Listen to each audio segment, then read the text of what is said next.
কেরানীগঞ্জে RAB 2 এর নেতৃত্বে খাদ্যে ভেজাল বিরোধী অভিযানে এক সেমাই প্রস্তুতকারী কারখানাকে মেয়াদ উত্তীর্ণ পণ্যের জন্য 10,000 টাকা জরিমানা করা হয়েছে। র্যাব হেডকোয়ার্টারের বিজ্ঞ নির্বাহী ম্যাজিস্ট্রেট ও বিএসটিআই এর প্রসিকিউটর সমন্বয়ে এ মোবাইল কোর্ট পরিচালিত হয়।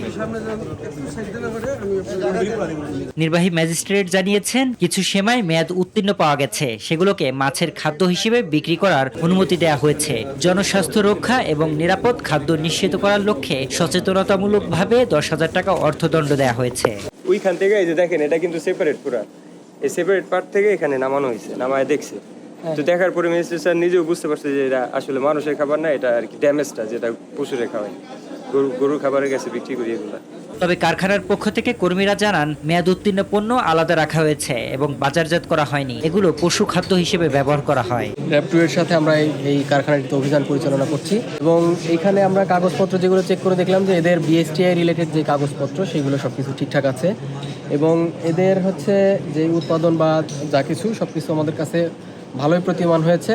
তবে কিছু পণ্য পাওয়া গেছে যেগুলো মনে হচ্ছিল যে মেয়াদ উত্তীর্ণ।